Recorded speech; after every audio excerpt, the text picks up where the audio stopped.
எப்படி இருக்கீங்க? நல்லா இருக்கேன். அக்கா எப்படி என்னாச்சு? நைட் என்னாச்சு? அக்காக்கு என்னாச்சு? தூங்கையில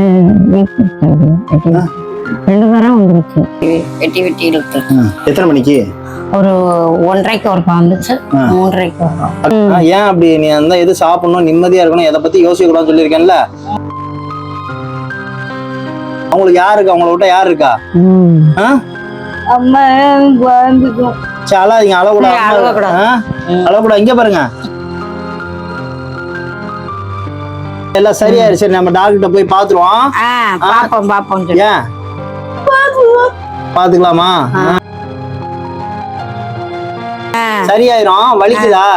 என்ன வலிக்குது? கையில இழுத்துக்கிட்டு வலிக்கும். கை ரொம்ப வலிக்குதா? சிரிச்சாதான் என்ன சந்தோஷம். சிரிங்க, இந்த மாதிரி சிரிக்கணும். சிரிச்சாதான் சந்தோஷம். அவங்க யாருக்கா இவ்வளவு கஷ்டப்படுறாங்க? அம்மா உங்களுக்கு அதானே ராப்பகலா பூ கட்டி உழைச்சு உங்களை பார்க்கணும் தானே கஷ்டப்படுறாங்க. நன்றி சொல்லுங்க. இந்த மாதிரி நான் இருக்கேன், தைரியமா இருங்க. நான் வந்து உங்களுக்கு என்ன உதவியோ நான் மாசத்தை வராம வந்து நான் பண்ணிடுவேன். நீங்க எதை பத்தி யோசிக்க வேணாம். நிம்மதியா சாப்பிட்டுட்டு நல்லா தூங்குங்க, நல்லா ரெஸ்ட் எடுங்க. வேற எதை பத்தி யோசிக்க கூடாது. அப்படி எதுனா உங்களுக்கு தேவைன்னா நீங்க எனக்கு போன் பண்ணுங்க. சரியா? அம்மாட்ட இருக்கு, என் நம்பர் எல்லாமே இருக்கு. உங்களுக்கு உடம்பு சரியில்லைன்னா உடனே என்னை கூப்பிடுவாங்க, நான் வந்துருவேன். சரியாக்கா? பாத்தீங்களா, ஒரு தாய் இத்தனை வயசுல ராத்திரி பகல இங்க பாருங்க பூ கட்டி வச்சு உழைச்சி இந்த அக்காவை பாத்துக்கிறாங்க, தான் பொண்ணை பாத்துக்கிறாங்க. இவ்வளவு கஷ்டத்துலயும் அந்த தாய் அந்த மகளை எவ்வளவு பேணி பாதுகாத்துக்கிறாங்கன்னு பாருங்க. இன்னைக்கு அவங்க இல்லைன்னா இவங்க படுற கஷ்டத்துக்கு முன்னாலும் நம்ம படுற கஷ்டமா ரொம்ப ஒண்ணுமே கிடையாது. மதியான சாப்பாடு கிடையாது.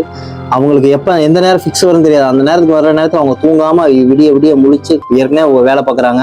அதை விடிய விடிய முடிச்சு இவங்களையும் பார்த்துக்கிறாங்க. இவங்க படுற கஷ்டத்துக்கு மேலே நம்ம படுற கஷ்டமா பெருசாயிர போகுது. நீங்க எதை நினைச்சு கவலைப்படாதீங்க, தைரியமா இருங்க. முதல்ல டாக்டர் கூட்டு போய் காமிங்க, நான் பணம் தரேன். இந்த மாசம் அரிசி ஜாமான்லாம் எடுத்துட்டு வந்துட்டேன். நீங்க எப்பயும் போல சாப்பிடுங்க. நீங்க 2 நிம்மதியா சாப்பிடுங்கிறதுதான் நான் உங்களை தேடி ஓடி வர. எதுக்கு?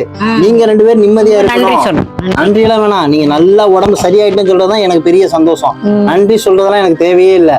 நன்றி எல்லாம் வேண்டவே வேணாம். நீங்க நல்லா ஆயிட்டா அண்ணா தம்பி நான் நல்லா ஆயிட்டேன், அக்கா நல்லா இருக்கேன் நீங்க சொன்னா அவங்க அம்மா சொல்லணும், அக்கா நல்லா நீ அக்கா நல்லா ஆயிட்டாங்க அப்படின்னு சொன்னாங்கன்னா எனக்கு ரொம்ப சந்தோஷமா இருக்கும். சரியாக்கா? தைரியம் தான் அவங்கள வாழ வைக்கும். ஓகேவா? நீங்களும் கொஞ்சம் உடம்பு நல்லா பாத்துக்கோமா. நீங்களும் தூங்குங்க. ஏன்னா நீங்க இருக்கிற வரைக்கும் தான் அவங்களுக்கு, நீங்க எல்லாம் ரொம்ப கஷ்டப்பட்டு போயிருவாங்க. நீங்க நல்லா உடம்பு பாத்துக்கோங்க. எதை நினைச்சு கவலைப்படாதீங்க, தைரியமா இருங்க. சரியா? எப்பயும் போல அரிசி மளிகை ஜாமா பொருள் எல்லாமே இதுல இருக்கு, சாக்குல இருக்கு எல்லாமே. நீங்க அக்காவுக்கும் நீங்களும் முதல்ல நிம்மதியா சாப்பிடுங்க. இந்தாங்க இதுல பண உதவி இருக்குல்ல, பண உதவி உங்களுக்கு தான். எப்பயும் போல நீங்க டாக்டர் போய் பார்த்துட்டு அவங்க என்ன சொல்லாங்கிற ஒரு ரெட்டை கேட்டுக்கோங்க. வச்சுக்கோங்க, பத்திரமா வச்சுக்கோங்க. எதனாலுமே எனக்கு ஒரு போன் பண்ணுங்க. கஷ்டப்படாதீங்க, நீ எதுவும் யோசிக்காதீங்க. இங்க பாருங்க, கஷ்டப்படுற நேரத்துல உதவி பண்ணாதான் அது பேர் உதவி. நீங்க நல்லா இருக்கு நான் வந்து உதவி பண்ணா அது தேவையே கிடையாது.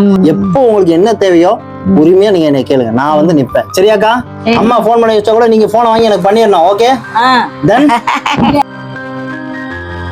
சரிம்மா, போயிட்டு வரட்டுமா? நிம்மதியா இருங்க.